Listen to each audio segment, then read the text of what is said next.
Most women would have smiled politely and swallowed the insult, but she didn't. When her nephew laughed in her face and said, "You're just a receptionist," something inside Helena didn't just crack, it shattered with elegance. He said it with that venomous smirk only the entitled wear comfortably. At a family barbecue of all places, chicken still sizzling, toddlers crying, paper plates sagging with potato salad, and there he was, Greg, her sister's golden boy, standing tall in his pressed startup polo, sipping some IPA, as if the world owed him applause. "You answer phones?" he said loud enough for the others to hear. "Come on, Aunt Helena, that's not a career, that's a ringtone." The laughter that followed wasn't loud. It was worse, it was polite. The kind of laugh people make when they want to disappear, but also don't want to offend the wrong person. And in that room, Helena knew she was the wrong person to offend. You've felt it, haven't you? That split second when the people you love show you who they really think you are, and there's no scream, no slap, no thrown wine glass, just silence, the kind that screams louder than anything else. Helena didn't respond. Not then. She just looked at him, not with anger, not with hurt, with calculation. Because some women carry silence like a blade. What Greg didn't know, and what no one at that party knew, was that Helena wasn't just anything. Yes, she sat at a desk. Yes, she wore soft cardigans and offered water to clients in the lobby. But behind that desk, she was watching, listening, studying. You see, there's a type of woman who learns how power walks, how ego talks, and how empires rot from their own smugness. And Helena had learned more in the last 10 years at Orvin & Key Financial than Greg had in his 2 years bouncing between seed-funded tech shells. But he wouldn't know that, because he never asked. He only saw the surface. The quiet aunt, the divorced one, the one who never remarried, who still sent birthday cards, who always offered to help clear the table. And when his startup failed, when investors pulled out, and Greg suddenly had no office to wear his startup hoodie, to guess who came knocking for a reference. Helena had written that reference, typed it neatly, signed it with her full name. Helena Ray Morton, HR Coordinator, Orvin & Key. A week later, Greg strutted into the firm like he owned it, flashing that same smirk, calling her auntie at the front desk like it was a joke they both shared. He didn't know she had written the internal recommendation too, the one that outlined his strengths and quietly flagged his potential interpersonal volatility under stress. Nothing untrue, just enough. But that wasn't revenge, not yet. You see, revenge isn't loud, it's not petty. It doesn't look like revenge at all until it's too late. And Helena wasn't done watching. Greg got the job. Business development liaison, whatever that meant. Helena knew it meant coffee meetings, LinkedIn buzzwords, and a lot of talking without saying anything. And for a while, he thrived. Charming enough, loud enough, handsome enough in a predictable way. But the thing about charm, it doesn't scale. Not when the clients stop laughing. Not when the numbers don't show up. Not when the VP he flirted with got moved to a new department and stopped taking his calls. That's when he snapped. The shouting in the conference room. The way he cursed at Ava the intern when she booked the wrong lunch. The email he sent calling the director an outdated dinosaur. Greg had been warned. Twice. But Helena, she made sure it was 3 strikes. And on a rainy Thursday, as Helena sat quietly at her desk with her herbal tea, Greg walked past her on his way to HR pink slip already printed. He didn't meet her eyes, not once. But this still wasn't the climax. This was just the prelude. Because Helena had been doing more than filing reports. She had been watching the books, the board, the cracks. She saw the merger talk before it was official. She knew the partner who wanted out, the silent backer who wanted in. Helena made one phone call, then another. And a month later, she wasn't sitting at reception anymore. She was standing at the front of the boardroom. Greg didn't even recognize her at first when he walked into the building to beg for a meeting. That's the thing about people who think they're above you. They never look you fully in the face. Greg's knock on the glass door was tentative, hesitant, the kind of knock that belonged to a boy, not a man. It was poetic in a way how the man who once mocked her desk now stood on the other side of hers disheveled and unsure, clutching a resume he hadn't updated properly. Helena looked up slowly, her expression unreadable, the air around her still. She wore a fitted blazer in slate gray, quiet power stitched into every seam, no greeting, no smile, just her gaze sharp and unwavering, tracing the edges of his nervous stance like a blade pressed softly against skin. He stammered, I didn't realize you were here. Oh, but she had always been there. That was the point. And for a moment, silence filled the space between them, that same silence he had once misread as weakness. You ever watch someone finally see what they refuse to believe? It's not a crash. It's not an explosion. It's a slow, horrible click. A lock turning. A truth revealing itself like a body underwater finally rising to the surface. She motioned for him to sit. Slowly he obeyed. And then calmly, coolly, she said, "Tell me why you're here, Mr. Kessler." Not Greg, not nephew, not family, just another man across her desk. He swallowed hard, clearly thrown off. I saw there was a new position posted, business strategy, and I have experience. She waited. Let him talk. Let him trip over his own rehearsed sentences, because that's what people like Greg always did when stripped of applause they flailed. He spoke of lessons learned, of humility, of how things didn't work out, but the timing was perfect now, as if the universe had simply juggled some dates and made room for his redemption. But Helena wasn't interested in his redemption arc. She was writing her own. And as he talked, something inside her began to shift, not with anger, but with understanding, a sobering, almost clinical clarity.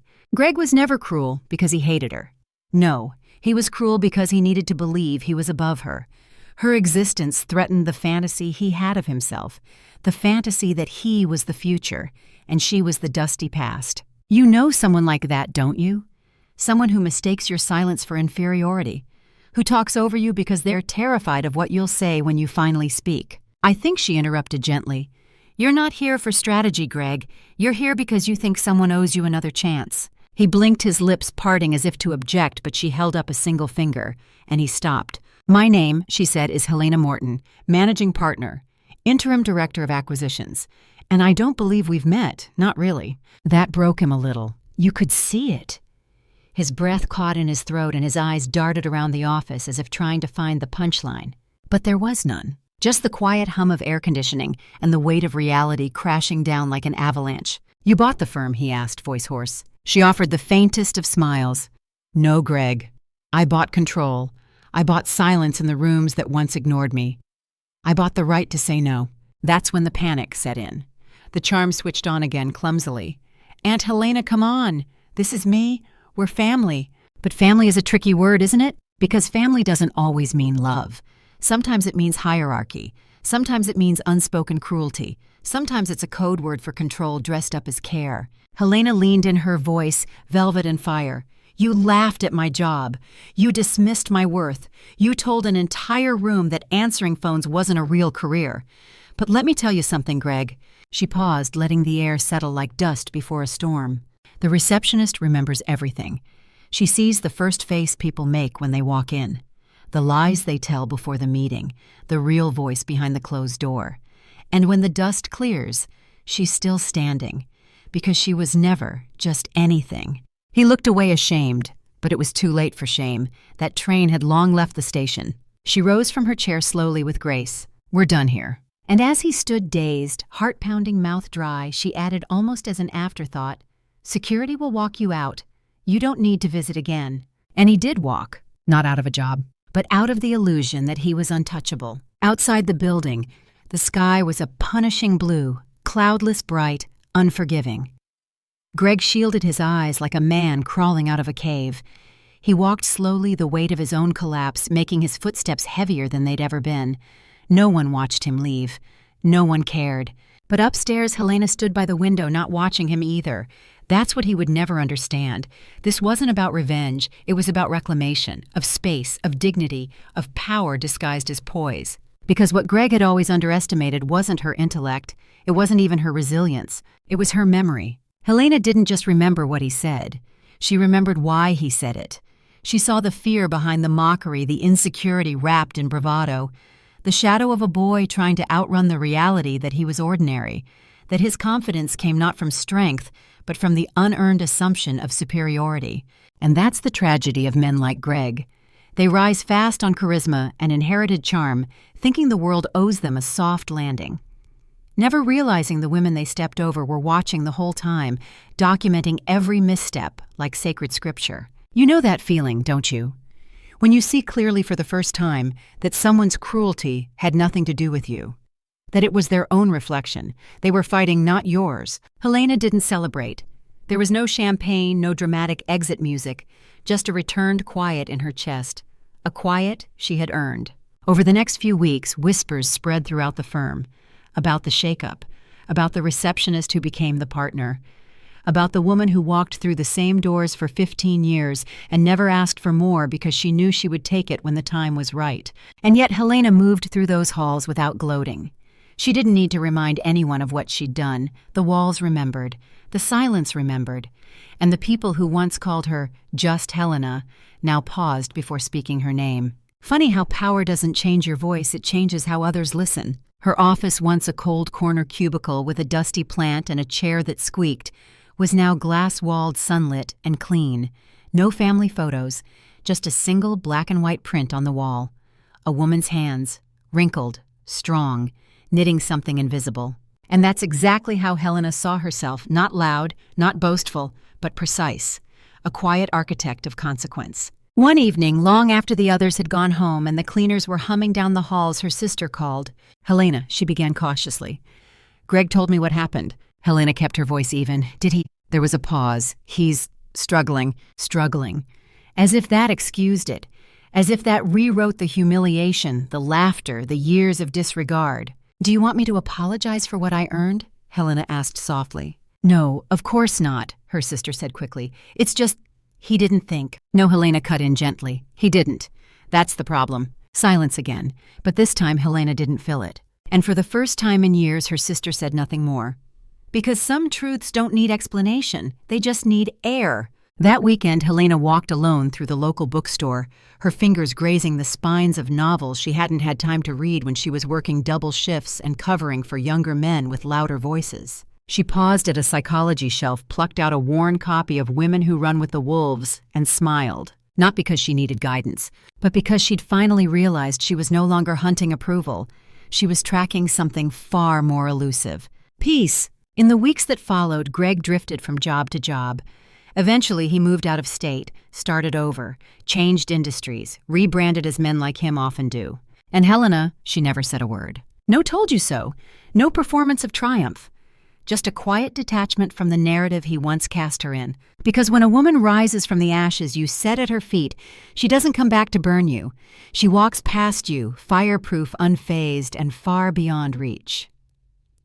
3 months later, a former colleague named Lionel, one of the few who'd always treated Helena with kindness, knocked gently on her office door. He had the kind of nervous energy that told her this wasn't just a social drop-in. "May I?" he asked.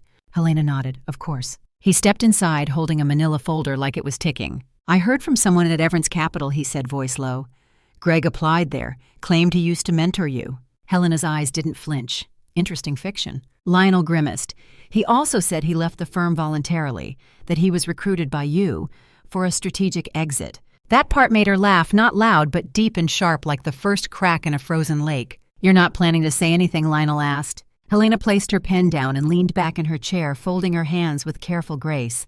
"No, let them find out the hard way. Because sometimes the most elegant revenge is no intervention at all.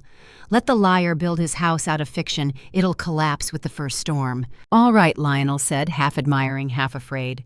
"You're colder than I thought." Helena didn't blink. "No, I'm just not warm for people who lit the match. You understand that, don't you? The moment when the woman who used to flinch now calculates. When forgiveness isn't denial, it's freedom, and retribution isn't fire, it's frost." After Lionel left, Helena opened her notebook and turned to a page she hadn't touched in years. At the top were scribbled goals written during lunch breaks when she still brought her own sandwich in a brown paper bag. "Start my own firm," one line read, circled twice. "Mentor women with no connections," another. She stared at it for a moment, the ghost of her younger self whispering from the ink. That night she drove back to the neighborhood she grew up in, not out of nostalgia, but to remind herself of the beginning, where girls were taught to stay small, to say thank you instead of why not me, to be grateful for scraps rather than asking for a seat at the table. She sat in her car outside her childhood home for a long while. The windows were lit. Someone else lived there now.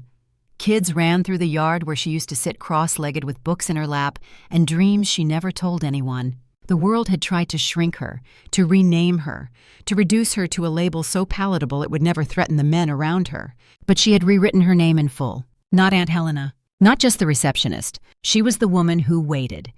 The one who watched every slight, every belittling laugh, every condescending pat on the shoulder, and wove them into armor. And now she wore it not as revenge, but as reminder. The following Monday, Helena met with the board.